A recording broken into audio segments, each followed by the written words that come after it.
Sekedar saja dari seorang yang karena kebudayaan diberi nama Muhaimin Faisal.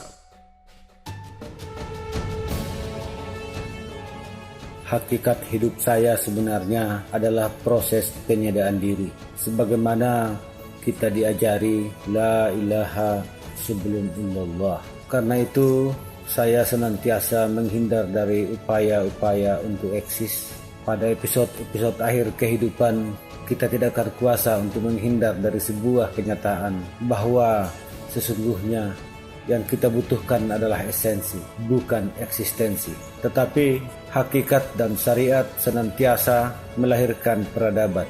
Peradaban inilah yang membuat orang tertarik atau ditepikan dalam pusaran keteguhan pikiran, keyakinan, dan sikap hidup. Saya ini muallaf terus-menerus, sehingga tiada hentinya untuk memohon ihdinas siratal mustaqim.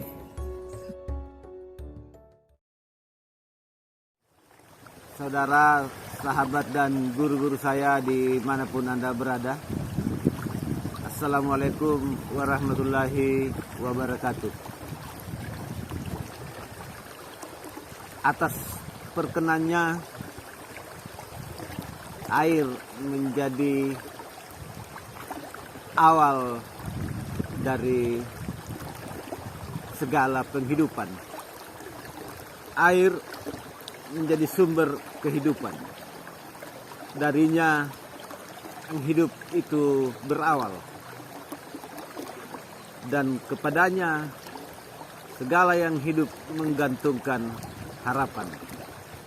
Sampai hari ini masih ada orang memilih tinggal di pengungsian pasca gempa bumi karena air belum mengalir di rumahnya. Aliran air kecil-kecil di puncak-puncak gunung kemudian menjadi anak-anak sungai. Anak-anak sungai inilah yang bertemu dan bersatu menjadi sungai. Tentu sungai mengajarkan sesuatu dari peristiwa itu. Fitrah manusia untuk suka pada sungai ini tidaklah mengherankan. Gemerciknya air mengalir membuat rileks, memperlambat tempo kita. Bahkan ada terapi sungai air mengalir. Surga pun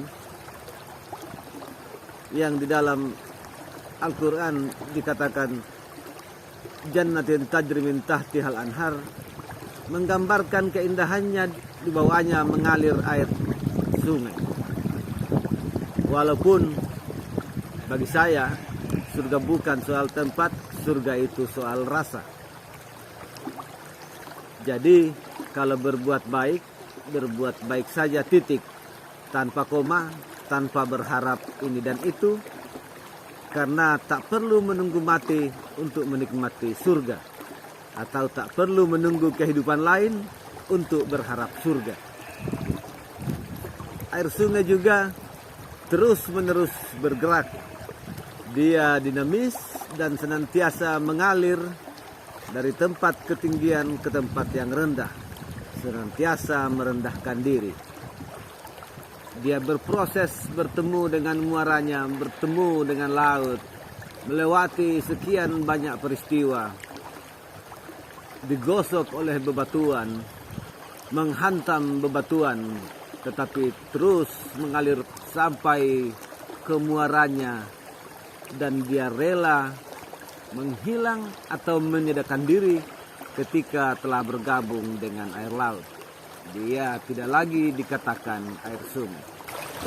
Jadi dia tunduk dan patuh pada sunnatullah, mengalir deras menuju penyedaan, dengan tenang menjemput ajalnya. Ada sekian banyak manfaat yang dia berikan kepada manusia dalam perjalanannya dari hulu ke hilir, dari gunung ke pantai. Sungai ini menjadi jembatan yang menghubungkan antara gunung dan pantai. sungai juga sebagai ekosistem, sebagai jalur transportasi, sebagai sumber energi, juga menjadi aliran angin bagi warga yang bermukim di sekitarnya. Mungkinkah kota ini sebagaimana yang pernah dipikirkan kawan saya, yang sesungguhnya ingin saya sebutkan namanya tapi dengan berbagai pertimbangan, sehingga masih harus bersabar untuk mengetahui bagaimana luar biasanya pengetahuan dan kearifan sahabat saya itu. Pasca peristiwa gempa bumi kemarin, masih adakah ruang di dalam kesadaran kita, terutama kepada orang yang di tangannya ada kebijakan, walaupun tidak mungkin dibebankan kepada pundak mereka seorang diri, tetapi selaku orang yang dibayar untuk mengurusi daerah ini, masih adakah ruang di dalam hati dan pikirannya untuk kembali merawat sungai-sungai ini, di mana kota Mamuju ini banyak sungai yang membelah kota. Mungkinkah kota ini menjadi kota sungai yang membanggakan? Kemudian bagaimana sungai menjadi simbol peradaban-peradaban yang pernah kita kenal. Demikian saudara, sahabat, dan guru-guru saya. Sampai jumpa di ruang dan waktu yang lain, tentu dengan tema-tema yang berbeda. Terima kasih. Assalamualaikum warahmatullahi wabarakatuh.